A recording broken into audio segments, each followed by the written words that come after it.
नमस्कार, मैं हूं सौरभ कुमार। आप इस वक्त मौजूद हैं न्यूज 24 बिहार झारखंड के डिजिटल प्लेटफॉर्म पर। आज हम बात करेंगे जीतन राम मांझी की, केंद्रीय मंत्री जीतन राम मांझी की। जीतन राम मांझी ने 2 दिन पहले एक बयान दिया है। जीतन राम मांझी पहुंचे थे RLJP के कार्यालय और उन्होंने स्वर्गीय रामविलास पासवान को श्रद्धांजलि दी और उसके बाद मीडिया के सामने उन्होंने बयान दिया। बयान में जीतन राम मांझी ने ये कहा कि मुझे पशुपति पारस जो रामविलास पासवान के भाई हैं, उनके बारे में जीतन राम मांझी ने कहा कि मुझे रामविलास जी का स्वरूप पशुपति पारस में दिखता है। और भी जीतन राम मांझी ने क्या क्या कहा है ये आप पहले सुन लीजिए, उसके बाद हम चर्चा जारी रखें। दलितों की आवाज़ उठाने वाले स्वर्गीय रामविलास पासवान जी रहे। राज्य की राजनीति से आकर के केंद्र में अपनी राजनीति की। दलितों के लिए चाहे अनुसूचित जाति जनजाति अत्याचार निवारण नियम का मामला हो, आरक्षण का मामला हो, ये सारे मुद्दों पर मुखर हो करके दलित का प्रतिनिधित्व करते रहे। उनके जाने के बाद सही ऐसा लगता है कि इस कार्यक्रम में शून्यता आ गई है। निश्चित है कि रामविलास बाबू के साथ थोड़ा दिन रहने का सानिध्य भी मिला हम लोगों को। उनके विचारों से हम बहुत प्रभावित रहे हैं, इसीलिए आज यहाँ पर आए और आकर के बहुत हम प्रसन्न हैं। खास करके पशुपति पारस बाबू थोड़ा सा अस्वस्थ हैं, लेकिन उनके परिवार बाल बच्चों के साथ मिल कर के बहुत सुखद एहसास हुआ और ऐसा लगा कि रामविलास बाबू तो चले गए हैं, लेकिन उनके स्वरूप पारस बाबू हैं और हम लोगों को आशा है कि पारस बाबू से शायद उनकी जो रिक्ति है उसको हम लोग पूरा कर सकें। तो आपने सुना जीतन राम मांझी का बयान। जीतन राम मांझी साफ तौर पर कह रहे हैं कि रामविलास पासवान की जो कमी है वो पशुपति पारस पूरा कर सकते हैं। इनकी जो रिक्ति है वो पशुपति पारस पूरा कर सकते हैं। निश्चित तौर पर यह बयान ऐसा था जीतन राम मांझी का जिसके बाद घमासान मचना तय था, और वही हुआ। घमासान, राजनीतिक घमासान जिसको कहते हैं, वो मच गया, और खासकर एनडीए के अंदर। लेकिन एक बात समझ में नहीं आ रही है कि आखिर जीतन राम मांझी ने इस तरीके का बयान क्यों दिया। क्यों वो पशुपति पारस को आगे कर और किसको पीछे कर रखना चाहते हैं, ये आप और हम सब लोग समझ रहे हैं। तो आज जीतन राम मांझी के इसी बयान को लेकर हम लोग चर्चा करेंगे। हमारे साथ कई राजनीतिक मेहमान जो हैं जो आज इस चर्चा में शामिल होंगे। हमारे साथ हैं राजेश सिंह जो प्रवक्ता हैं बीजेपी के। हमारे साथ हैं डॉक्टर विनीत सिंह जो प्रवक्ता हैं LJP-R के। हमारे साथ चंदन सिंह थोड़ी देर में जुड़ेंगे जो मुख्य प्रवक्ता हैं RLJP के। और हमारे साथ थोड़ी देर में जुड़ेंगे हम पार्टी के प्रवक्ता राकेश रंजन। और आप देख सकते हैं स्क्रीन पर हमारे साथ हैं अरुण कुमार जो प्रवक्ता हैं RJD के। तो तमाम जो राजनीतिक मेहमान हैं वो एक एक करके, कई सारे जो मेहमान हैं वो जुड़ भी गए और कई सारे मेहमान हमारे साथ जुड़ेंगे एक एक करके। लेकिन बयान हमने आपको सुनाया। अब सबसे पहले हम विनीत सिंह के पास जाएंगे और ये समझने की कोशिश करेंगे कि आखिर जीतन राम मांझी ने इस तरह का बयान क्यों दिया। किसको आगे और किसको पीछे रखना चाहते हैं वो अपने बयान के जरिए। विनीत जी। सौरभ भाई, आप सभी को नमस्कार, गुड आफ्टरनून। मेरी आवाज आ रही होगी, आशा है। देखिए, हम यहाँ बात कर रहे हैं रामविलास पासवान जी की, जो कि हम नहीं पूरी दुनिया मानती है कि एक महामानव थे। भाई, मैं उनकी बात नहीं करूंगा कि 50 साल का बेदाग राजनीतिक जीवन था, 6 प्रधानमंत्रियों के साथ उन्होंने काम किया, 30 साल मंत्री रहे, केंद्रीय मंत्री रहे, फिर भी बेदाग जीवन, जो कि एक बहुत बड़ी बात है। मैं बात करूंगा उनके व्यक्तिगत जीवन का और उनके व्यक्तित्व का। और सौरभ भाई, आप भी इस बात पे तस्दीक करेंगे, मुहर लगाएंगे कि रामविलास पासवान जी के अंदर त्याग, प्रेम और समर्पण बिल्कुल भरपूर था, चाहे अपने परिवार के लिए हो, समाज के लिए हो या देश के लिए हो। इसीलिए वो इतने साल तक राजनीति करते रहे और परिवार को एकजुट करके रखा। अब आते हैं पशुपति पारस पे। मुझे एक बात ही बताइए कि ऐसा कोई भी लक्षण पशुपति पारस जी में है? अगर केवल भाई होने का पैमाना उत्तराधिकारी बना देता है तो हम और आप सब इस बात के लिए सही नहीं मानेंगे इस चीज को। तो कोई भी, क्योंकि 2.5 साल 3 साल केंद्रीय मंत्री भी रहे हैं, कोई भी काम ऐसा नहीं है जो कि याद करने लायक है।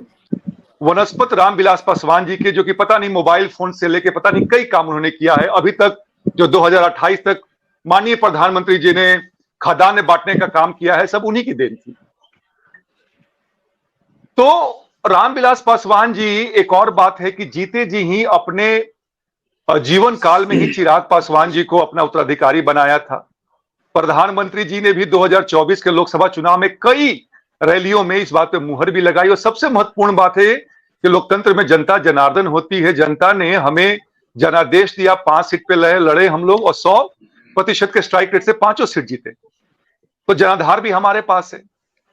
इसके बाद से मांझी जी पे आते हैं। और मांझी जी हालांकि हमारे आदरणीय हैं, हम सब उम्र में, तजुर्बे में, लेकिन क्या हम इस बात को सही नहीं मानते हैं कि मांझी जी कई बार अपने बेतुके बयान से अनचाहे सुर्खियां बटोरते हैं?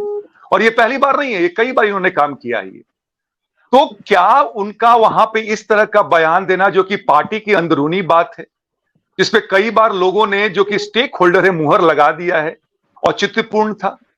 क्या मांझी जी किसी इनसिक्योरिटी से ग्रसित है कि पशुपति पारस को आगे करके कोई चीज साध रहे हैं? ये उनको जवाब देना चाहिए, चाहे उनके प्रतिनिधि बैठे हुए वो जवाब देंगे। लेकिन हमारी पार्टी बिल्कुल सिरे से इस चीज को खारिज करती है। रामविलास पासवान का जो जगह है उसको भरने के लिए एक महामानव ही चाहिए। चिराग पासवान उनके सही मायने में उत्तराधिकारी हैं, पुत्र तो हैं ही, उनके पदचिन्हों पे चल रहे हैं। और मुझे लगता है कि कोई भी पिता का ये बड़ा शौक होता है कि मेरा बेटा हमसे आगे निकले। और मुझे लगता है कि आने वाले समय में चिराग पासवान इस बात को का परिचायक देंगे अपने कार्यों से कि वो रामविलास पासवान जी के सही में उत्तराधिकारी हैं, आगे चल के और बढ़िया काम करके। सौरभ भाई। चलिए, राकेश रंजन, आप भी हमारे साथ इस चर्चा में जुड़े हुए हैं। ये बताइए कि आपके नेता ने इस तरह का बयान क्यों दिया? कौन सा खेल खेल रहे हैं वो? देखिए, सबसे पहले मैं ये बोलना चाहूंगा कि वो जो बोले कि मनचाहे सुर्खियां बटोरना चाहते हैं, तो इसको मैं खारिज करना चाहूंगा। मनचाहे सुर्खियां बटोरना वो क्यों चाहेंगे? केवल राकेश जी, पहले बयान का मतलब समझा दीजिए। आपको भी पता है कि दोनों पार्टियां जो है वो एनडीए में है, एनडीए की सहयोगी पार्टी है। चाहे चिराग पासवान की बात करें, पशुपति पारस की बात करें या आपकी जो पार्टी है, तो सबको पता है कि अगर इस तरीके का कोई भी बयान होगा तो अंदरूनी जो कलह है वो कहीं ना कहीं सामने आएगा। तो किसी को आगे करना और किसी को पीछे करना, ये कौन सी राजनीति है? देखिए, आप हमारे मांझी साहब का बयान को सही से सुनेंगे। उस बयान में उन्होंने ये कहा है कि पशुपति पारस जी भी उनकी रिक्ति को शायद बदलाया है, शायद भर सकते हैं। उन्होंने ये नहीं कहा कि चिराग पासवान जी उनकी कमी को और उनकी रिक्ति को नहीं भर सकते। उन्होंने ये तो कहा नहीं। ये मैंने, आप लोग मीडिया वाले या आप लोग जो या पार्टियां के जो लोग तोड़ मोड़ के लगा रहे हैं, बिल्कुल मैं खारिज करता हूँ। दूसरी बात है, मैं एक बात और कहना चाहूंगा। 2019 की बात है, जब SC ST की बातें चल रही थी, आरक्षण की बातें, जब हमारे जितेंद्र मांझी साहब डाकबंगला चौराहा पे बैठे हुए थे धरने में, तो यही रामविलास पासवान जी क्या कहने वाले समझिएगा, ये लफंगे लोग बैठे हुए। भाई साहब, ये दलित को आप कैसे, दलित की नेता आप हैं जो हमारे? राकेश जी, आप कहां से कहां जा रहे हैं? कहां से कहां बात को लेकर जा रहे हैं, मुद्दे को लेकर है? चंदन जी, ठीक है, मैं आऊंगा आपके पास। मैं आऊंगा राकेश जी, मैं दूसरी आपके बात पास आऊंगा। दूसरी चंदन बात जी ये दूसरी बात बताइए, दूसरी बात है क्या है? जी राकेश जी मैं आऊंगा, राकेश जी मैं आपके पास आऊंगा दोबारा। चंदन जी ये बताइए कि कहीं ऐसा तो नहीं है कि आपके ऑफिस में जीतन राम मांझी पहुंचे थे, इसीलिए पशुपति पारस के समर्थन में उन्होंने ऐसा बयान दे दिया? नहीं, देखिए सौरभ जी, आप तो वरिष्ठ पत्रकार हैं और राजनीति को बहुत नजदीक से आप देखते हैं। जीतन राम मांझी जी बिहार के पूर्व मुख्यमंत्री हैं और दलित समाज के देश भर के बहुत बड़े नेता हैं। उनके किसी भी बयान को हल्के में नहीं लिया जा सकता है। वह हमारे लिए सम्मानित हैं, आदरणीय हैं। देखिए, जीतन राम मांझी जी ने जो कहा है वह बहुत गंभीरता पूर्वक सोच विचार के कहा है।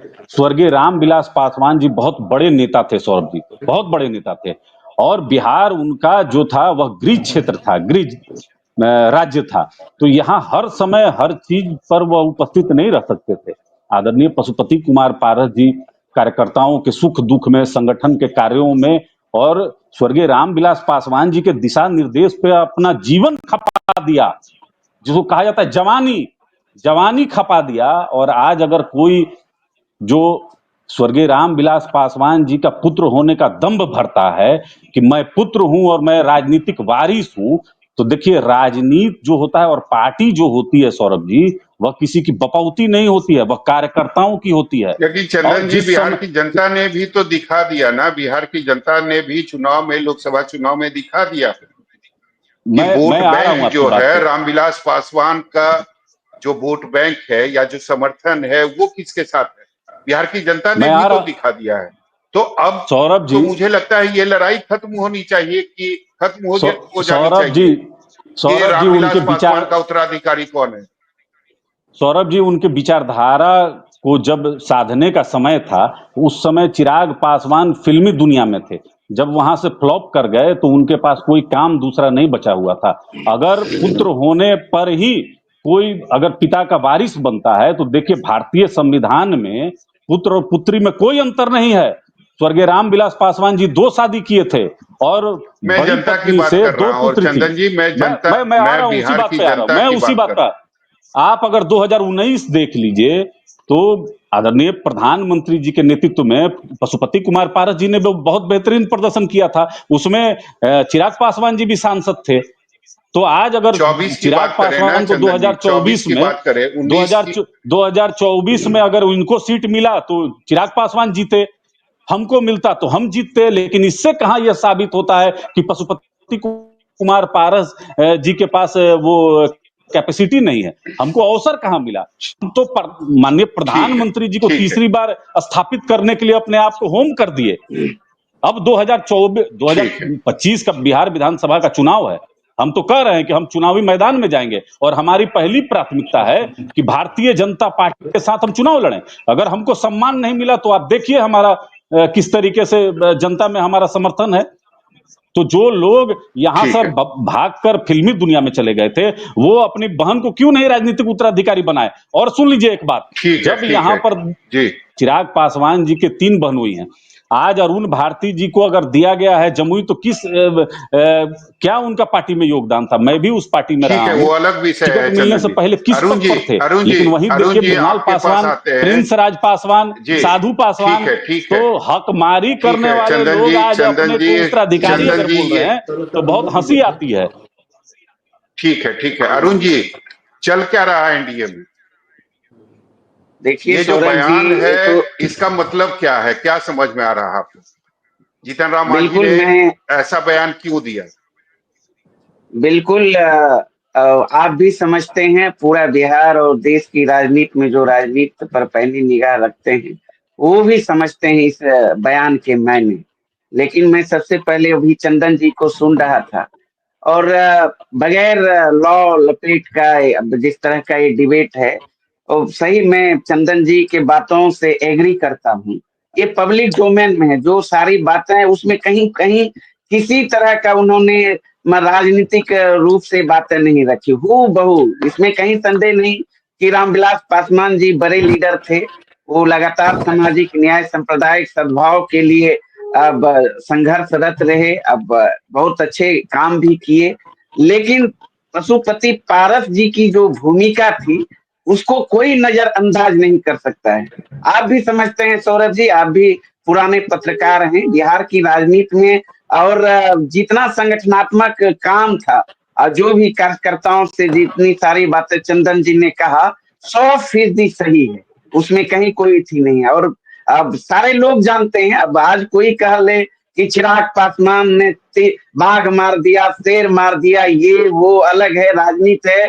अब हार जीत हाशिए से इसी को बाहर जाना राजनीति आना कहते हैं वो अरुण जी। अलग। इसी बिल्कुल को बिल्कुल। राजनीति अब अरे ये बिल्कुल बताइए बिल्कुल टोपी कब वो उठाइएगा?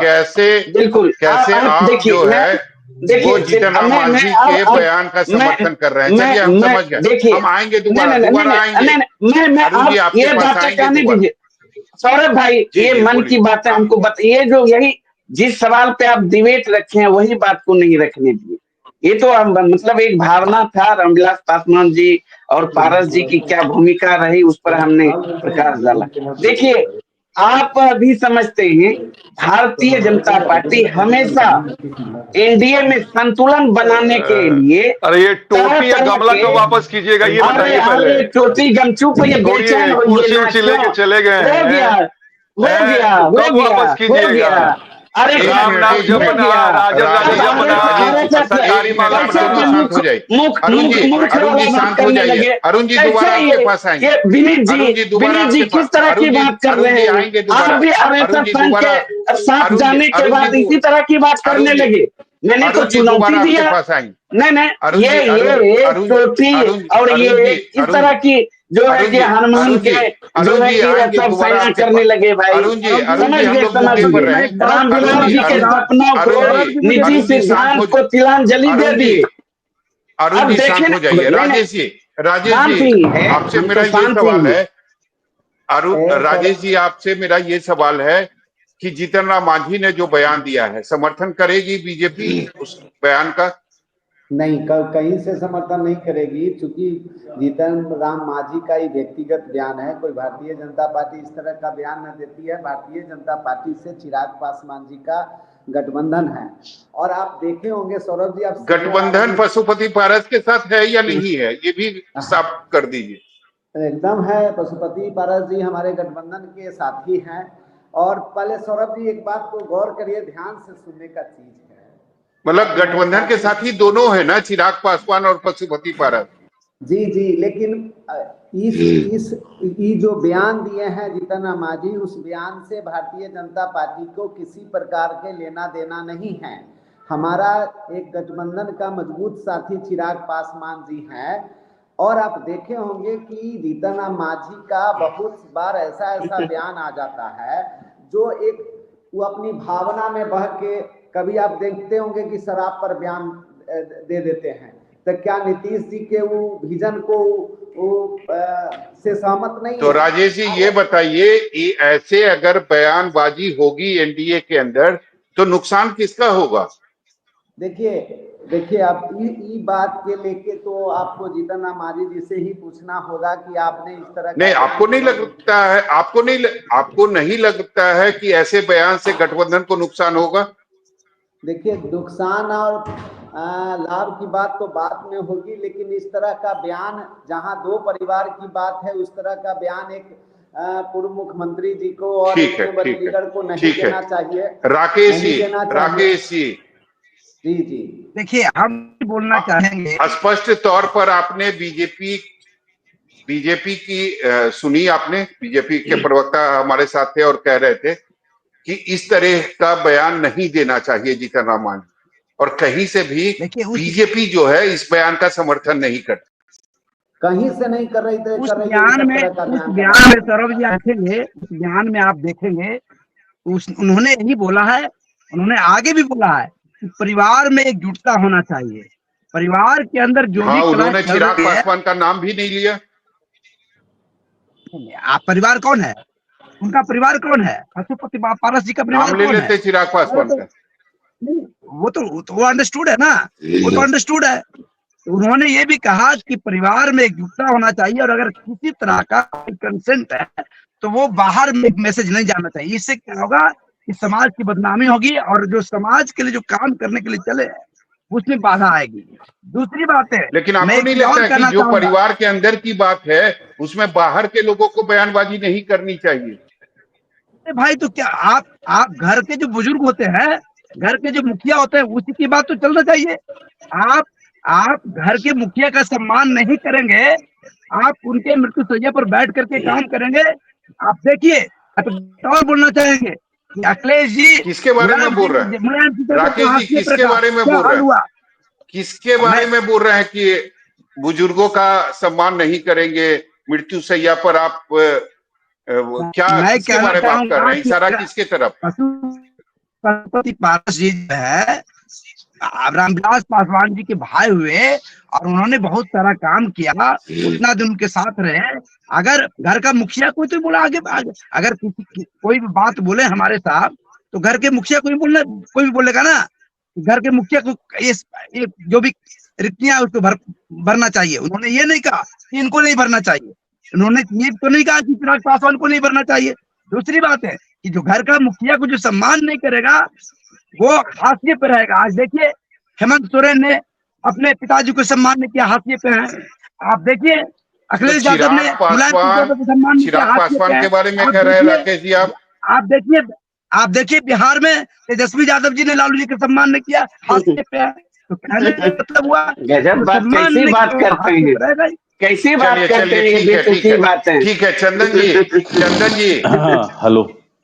बीजेपी के प्रवक्ता को सुना होगा आपने। उन्होंने सीधे तौर पर कहा कि जीतन राम मांझी ने जो कहा, जो बयान दिया, उसका हम बिल्कुल समर्थन नहीं करते।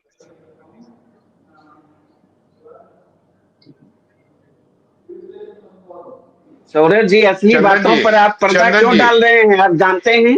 चंदन जी ये सवाल आपसे है।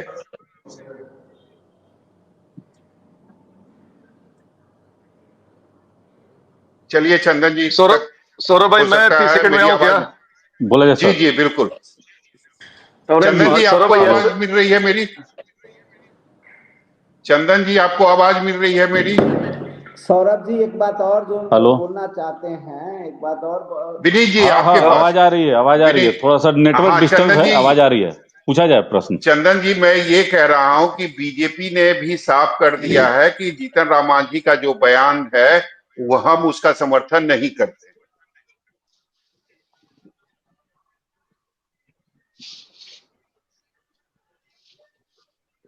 चलिए, चंदन जी तक शायद मेरी आवाज नहीं पहुंच रही है। विनीत जी कुछ कह रहे नेटवर्क थे? थोड़ा इशू है सौरभ जी। आप सौरभ भाई, मुझे लगता है कि अरुण भाई का जन्मदिन है, अजीब सा टोपी पहन के बैठे हुए, तो उनको बधाई है और शुभकामनाएं हैं जन्मदिन की।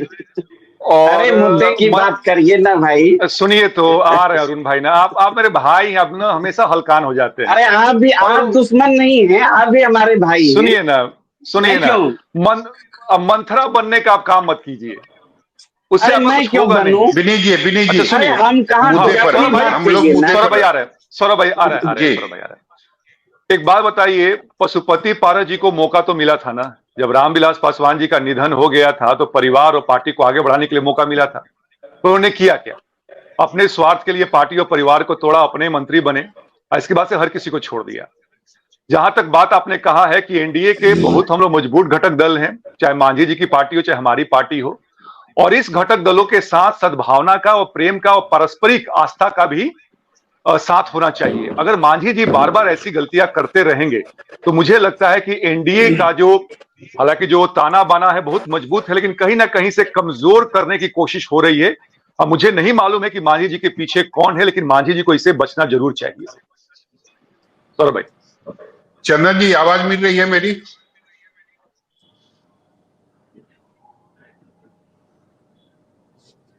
सौरभ भाई, एक मिनट, चंदन जी आवाज मिल रही है?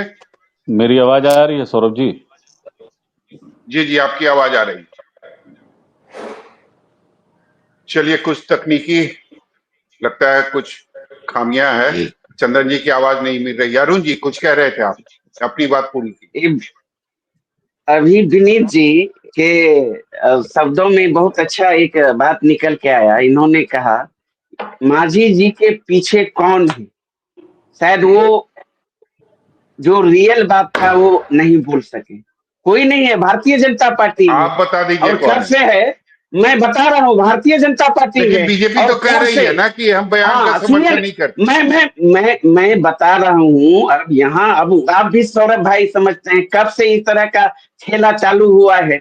जब से चिराग पासवान जी फ्रंट फुट पर खेलना शुरू किए लोकसभा चुनाव के बाद, चाहे वक्त वोट की सवाल हो, लिटरल एंट्री की सवाल हो, आरक्षण में आरक्षण का मामला हो, बीजेपी के विपरीत जाना जब स्टार्ट उन्होंने किया तो उनके साथ खेला भारतीय जनता पार्टी ने शुरू कर दिया।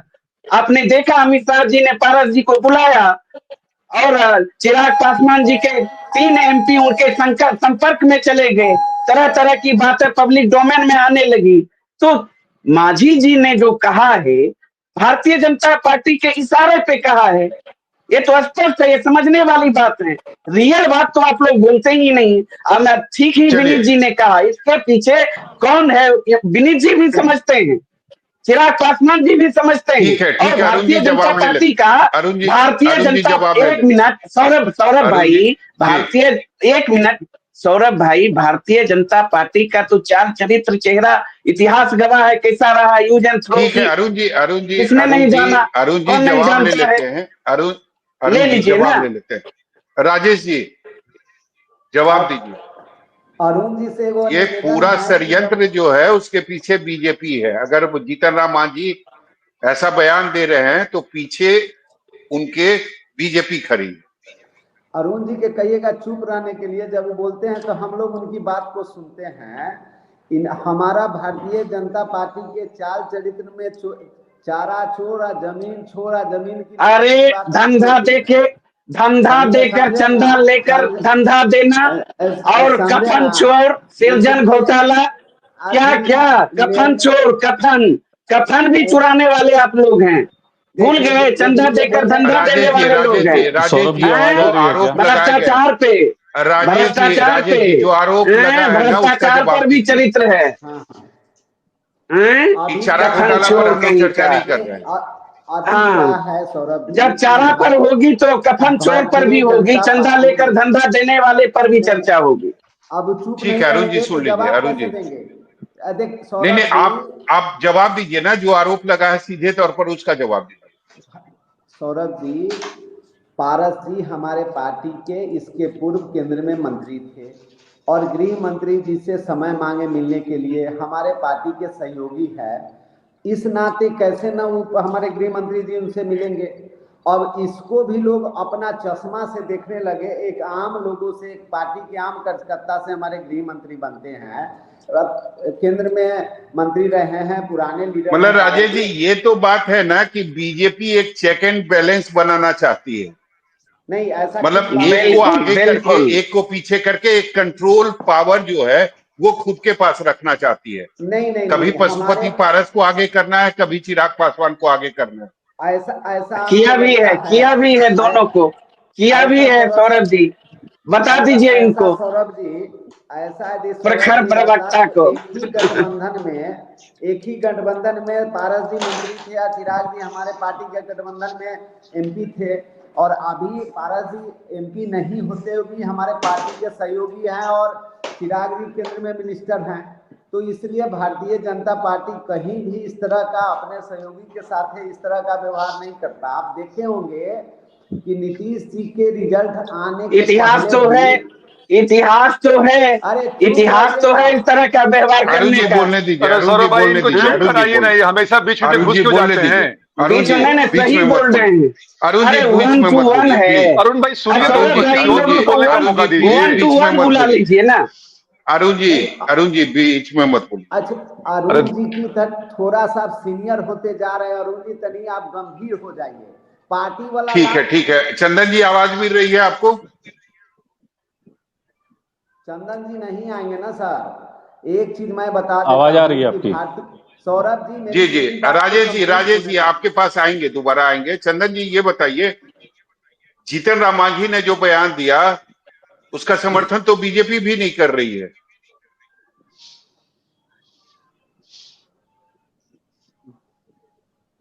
देखिए जीतन राम मांझी जी ने जो बयान दिया है वह उनका जो अनुभव है, राजनीतिक अनुभव उनका है, और उन्होंने कुछ गलत नहीं बोला है, परिवार एक की भी बात है, तो एक एंगल से सिर्फ देखना उचित नहीं है। और इसमें कहीं कोई दो मत नहीं है कि आदरणीय पशुपति कुमार पारस जी में वो सभी गुण हैं जो स्वर्गीय रामविलास पासवान जी में विद्यमान थे। तो हम तो मानते हैं कि हमारे नेता एक बड़े नेता हैं, लेकिन अगर कोई हमारे नीतियों से जो इत्तेफाक नहीं रखते हैं और पशुपति कुमार पारस से जिनको एलर्जी है, जो नहीं चाहते हैं कि पशुपति कुमार पारस राजनीति में ऊपर आए, वो लोग विरोध कर रहे हैं। पशुपति कुमार पारस जी ने तो स्पष्ट कहा है कि माननीय प्रधानमंत्री जी के लिए इस बार 2024 का जो लोकसभा चुनाव था उसमें वो घर बैठ गए। माननीय प्रधानमंत्री जी ने कहा है स्पष्ट, और 25 में बनाएंगे नीतीश कुमार को सभा में बोला है चंदन जी कि पारस जी आप निश्चिंत रहिए, आपके 2025 में चंदन जी बनाएंगे नीतीश कुमार को मुख्यमंत्री। जी बिल्कुल। देखिए नीतीश कुमार जी विकास पुरुष हैं और नीतीश कुमार जी के नेतृत्व में 2025 का चुनाव होगा। अगर इस गठबंधन में हमने पहले ही कहा, हमारे नेता ने स्पष्ट किया है कि गठबंधन में सम्मानजनक सीट मिलेगा तो गठबंधन को भरपूर मदद रहेगा। चंदन जी, विधानसभा में जी कितनी चाहिए, चिराग पासवान से ज्यादा या कम? नहीं, चिराग पासवान का कोई विषय नहीं है सौरभ जी, इसके लिए हमारे राष्ट्रीय अध्यक्ष अधिकृत हैं गठबंधन के अंदर बात करने के लिए। कितनी सीटें चाहिए, कौन सीटें चाहिए, वह सब हमारे नेता आदरणीय पशुपति कुमार पारस जी बात करें। संख्या सीटों की जो होगी, आपको क्या लगता है वो चिराग पासवान की पार्टी से ज्यादा होनी चाहिए या कम होनी चाहिए? नहीं, मतलब अगर तुलना किया जाए तो आपको क्या लगता है? वो तो देखिए समय बताएगा कि सीटें कितनी रहेंगी। नहीं, वोट बैंक जिसके साथ किसकी सीटें कितनी रहेंगी वो तो आने वाले समय में पता चल जाएगा। नहीं तो बात तो ये भी है ना कि वोट बैंक जिसके तो साथ सौरभ जी तब पता चलेगा ना, वोट बैंक उस समय। चलिए विनीत जी जवाब दीजिए। वोट बैंक की जहां तक बात कर रहे हैं तो उत्तर प्रदेश का भी चुनाव चिराग पासवान लड़े हैं, झारखंड भी लड़े हैं, मध्य प्रदेश का भी लड़े हैं। 100 और 50 वोट तो मिलता है, यही तो उनका जनाधार है। तो देखिए गठबंधन पर भारतीय जनता पार्टी के वजह से 5 सीटें आज चिराग पासवान के पास है, इसमें कहने में कहीं कोई दो राय। सौरभ भाई और माननीय प्रधानमंत्री जी के वजह से ही चिराग पासवान के पास आज 5 सीट है। चलिए हम मान लेते हैं कि माननीय प्रधानमंत्री जी के कारण ही हमारे पास 5 सीटें हैं। हम मानते हैं सर, क्योंकि प्रधानमंत्री जी के साथ हमारा रिश्ता ऐसा है। अभी ये बात कर रहे थे नीतीश कुमार जी के विकास पुरुष में सुशासन कुमार जी के बारे में, और फिर उन्होंने कहा कि भाई हमारी पार्टी ने भी यूपी में चुनाव लड़ा था। ऐसे अगर देखा जाए तो अभी जदयू ने भी जम्मू एंड कश्मीर में चुनाव लड़ा है, 0.17% वोट आया है। बात यहाँ बिहार की हो रही है, बात यहाँ रामविलास पासवान के उत्तराधिकारी की हो रही है, तो बात कीजिएगा ईर घाट का तो चल जाएंगे मीर घाट। सीधा सा बात है सौरभ भाई कि जिसको चुनाव में आना है आइए, स्वेच्छा से आइए सर। हाथ कंगन को आरसी क्या, पढ़े लिखे को फारसी क्या। जो भी गलतफहमियां हैं कि कुछ समय पहले तक नीतीश कुमार को जेल भेजने की बात करते थे, अगर मेरे बोलने में कोई बीच में आएगा तो हम भी होने देंगे। सोच लीजिए कि कितना डिग्री में आपकी जिम्मेदारी है। विचारों पर चंदन जी सुन लीजिए, पलटने वाले सबसे बड़े चंदन जी सुन नेता है वो आज के समय में चिराग पासवान। अपनी बात पूरी कीजिए। तो हमने कहा सर कि जिसको भी आना है स्वेच्छा से आ जाए, और हम प्रधानमंत्री जी के हनुमान हैं और साथ में हैं और आगे भी रहेंगे, और उनके कारण ही हमें 5 सीट मिला, चलिए ये भी मान लेते हैं। और आपको अगर थोड़ी सी गलतफहमी है और गफलत में जी रहे हैं आप, तो भी आजमा लीजिए। सौरभ भाई एक ना 2 लाइनें कह के अपनी बात खत्म करूंगा कि भाई हम हर युद्ध जीते हैं पर हम डरते हैं छलचंदों से, और कई बार पराजय खाई है घड़ के हिजड़े चंदों से। तो ये लोग ऐसे पार्टी से आते हैं, ऐसे लोग से आते हैं सर, तो ज्यादा इनके मुंह नहीं लगना है, ज्यादा बात नहीं करना है। जिसको आना है आइए, हम लोग अपने में खुश हैं, अपने में कॉन्फिडेंट है, सिक्योर है कि कोई भी आएगा। बीजेपी एनडीए के साथ मिलके हम सारे लोग प्रधानमंत्री जी के साथ में मुख्यमंत्री जी को फिर से मुख्यमंत्री बनाने वाले हैं। ये बात 2025 में बिल्कुल लागू है, और देखिएगा एक मजबूत घटक दल बन के हम उभरेंगे। सीटें कितनी भी हो, जितनी ज्यादा सीटें मिलेंगी उतना एनडीए के लिए बेहतर होगा। तो ये सवाल का जवाब आप भी दे दीजिए कि आपको क्या लगता है, गठबंधन में आप दोनों हैं, चाहे पशुपति पारस हो या चिराग पासवान, किसको सौरभ जी कितनी एक सीटें प्रश्न मिलनी मेरे चाहिए, तरफ से मतलब कर ज्यादा लीजिए किसको मिलनी कि क्या चाहिए, नीतीश आपकी कुमार पार्टी को को या फिर जेल भेजने पशुपति? एक मिनट, चंदन जी आपके पास आ रहे हैं। वाला जो विनीत जी, बयान था चिराग पासवान का, उसको वापस ले विनीत, सौरभ लिया भाई, गया है। चंदन जी आपके सौरभ पास भाई, आएंगे। चंदन जी, सौरभ भाई, सीट की जहां तक बात आती है, अगर आप ये देखा जाए लोकसभा में कितने सीटें हमने जीता है, तो उसके अनुसार 6 का बात आता है, जो कि टेक्निकली रूप से होता है। लेकिन जैसा मैंने कहा है कि लोजपा रामविलास के पास जनाधार हमने दिखा दिया है, और वो दिखाने के बाद में अब एनडीए में बीजेपी सबसे बड़ी घटक दल है, बड़े भाई के रूप में है। जब साथ जी बैठेंगे तो बिल्कुल। ये निर्णय लेगा। लेकिन मैंने कहा ना कि मोर द मेरियर, जितना ज्यादा हमें दीजिएगा उतना हम जितने का मादा रखते हैं, और उससे क्या होगा, चलिए चंदन जी, एनडीए मजबूत होगी। मजबूत होगी। चंदन जी, अंतिम कमेंट।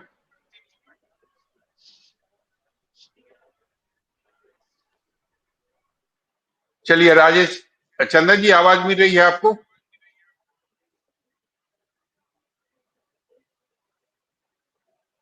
चंदन जी हाँ, आवाज मिल रही आवाज है आ रही आपको? है, थोड़ा टूट फूट के आ रही है, लेकिन आ रही है। आप पूछिए, प्रश्न पूछिए। आपने सुना विनीत जी का, उनका तो कहना है कि जो मेरा परफॉर्मेंस रहा है जी जी, लोकसभा आ रही चुनाव है, में, बोलिए। उसके आधार पर सीटें मिलनी चाहिए मुझे।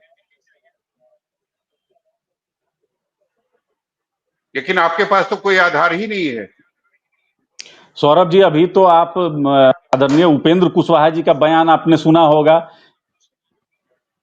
आपने आदरणीय उपेंद्र कुशवाहा जी का भी बयान सुना होगा। उन्होंने स्पष्ट कहा है कि लोकसभा के अगर हिसाब से अगर आप टिकट बंटवारा कीजिएगा तो बहुत सारे लोग हैं।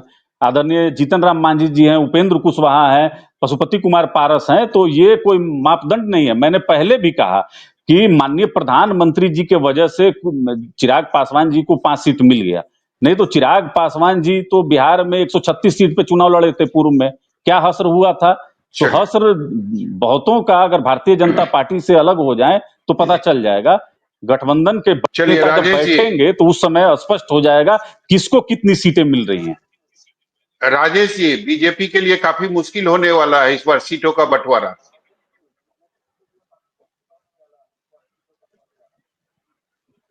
राजेश जी म्यूट पे हैं,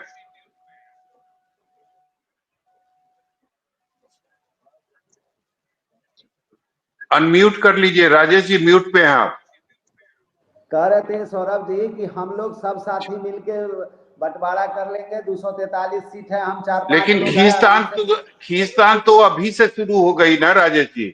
अरे वो अभी आने में एक ये जो तारीख है। सहमत का जो खेल है, ये तो अभी से शुरू हो गया है। ऐसा कुछ और ये नहीं है। आपको भी पता है कि ये सारी चीजें जो हो रही है केवल सीटों को लेकर हो रही है।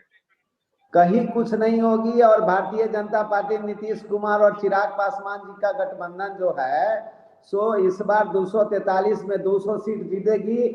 और ये लंटेन छाप को 20 से 30 सीट पर समेट देंगे। इसको रिकॉर्ड में या नोट करके रख लीजिए सौरभ जी। चलिए राकेश जी, अंतिम कमेंट।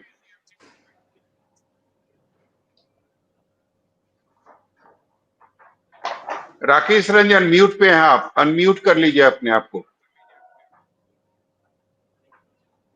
हमारी पार्टी का मांग मैक्सिमम से मैक्सिमम सीट पे चुनाव लड़ने का रहेगा।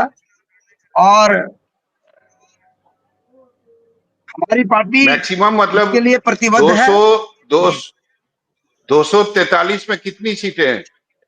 50, 100? देखिए, इसके लिए हमारे जो राष्ट्रीय अध्यक्ष हैं, पार्टी की जो संरक्षक हैं, और हमारी पार्टी के जो शीर्ष नेता हैं, वो डिसाइड करेंगे कि कितने सीटों पे चुनाव लड़ा जाए। लेकिन मैं इतना जरूर बोलूंगा ठीक है, कि हमारी मांगे अधिकतम से मैक्सिमम रहेगी। ठीक है अरुण जी, जो आप लोग चाहते थे, सामने जो गठबंधन है एनडीए गठबंधन में अभी से सिर फुटौल शुरू हो गया है। बयानबाजी, देखिए सौरभ जी, एक दूसरे को नीचा दिखाना, एक दूसरे को ऊपर सौरभ जी, नीचे करना। सौरभ जी एक बात मैं कहूं, आरजेडी जी जल्दी से। गठबंधन में अकेला आरजेडी या कांग्रेस लड़ेगी, उनके साथ कोई भी गठबंधन में नहीं रहेगा। ठीक है अरुण जी जवाब दीजिए, अंतिम कमेंट, समय की कमी है, छोटा सा जवाब। सौरभ जी, बिहार की जनता की कीमत पर राजनीति करने वाले लोग नीति और सिद्धांत और जमीर को कुर्सी के लिए बेचने वाले लोगों को बिहार की जनता इस बार सबक सिखाएगी 2025 के बिहार विधानसभा चुनाव में। जनता के सामने इन लोगों का उजागर हो चुका है। अरे सिखाया आपको, अरे दम है भारतीय जनता पार्टी को लड़ने का अकेले दम पर। अरे आंख में उंगली करके राजनीति कर रहे हैं लालू यादव जी, चिंता मत करें, सबक सिखाएगी जनता, समय की इंतजार कमी करिए। है, समय की कमी है, चर्चा को यही खत्म करना पड़ेगा। आप लोगों का बहुत बहुत धन्यवाद। तो निश्चित रूप से जीतन राम मांझी ने जो बयान दिया, एनडीए में हलचल और घमासान मचना तय था और वही हो रहा है। लेकिन सबसे बड़ी बात है कि आखिर जीतन राम मांझी ने ऐसा बयान क्यों दिया, क्योंकि अगर नतीजे देखें, लोकसभा चुनाव के अगर नतीजे देखें तो खुद को साबित किया है चिराग पासवान एक उत्तराधिकारी के तौर पर, और जनता ने भी ये मान लिया है कि अगर कोई रामविलास पासवान का राजनीतिक उत्तराधिकारी है तो उनका नाम है चिराग पासवान। उसके बावजूद ये बातें अगर जनता जानती है तो निश्चित रूप से जीतन राम मांझी भी जानते हैं, लेकिन उसके बावजूद जीतन राम मांझी ने विपरीत बयान दिया। निश्चित रूप से सहमत का खेल खेलना चाहते हैं जीतन राम मांझी, क्योंकि एक बहुत बड़े अनुभवी नेता हैं वो, और बेवजह उन्होंने बयान नहीं दिया है, कुछ सोच समझ के दिया है। लेकिन सबसे बड़ी बात है कि इस बयान से नुकसान जो है होगा वो एनडीए गठबंधन को ही होगा, क्योंकि चाहे जीतन राम मांझी हो, चाहे पशुपति पारस हो या फिर चिराग पासवान, सभी एनडीए के ही घटक दल। तो मुझे लगता है कि आने वाले समय में एनडीए के अंदर ये जो बयानबाजी है, मुद्दा चाहे कुछ भी हो, बहाना चाहे कुछ भी हो, ये और तेज होने वाली है। और मकसद सभी पार्टियों का, सभी नेताओं का एक ही है कि ज्यादा से ज्यादा सीटें जो है वो हमारे खाते में। नमस्ते।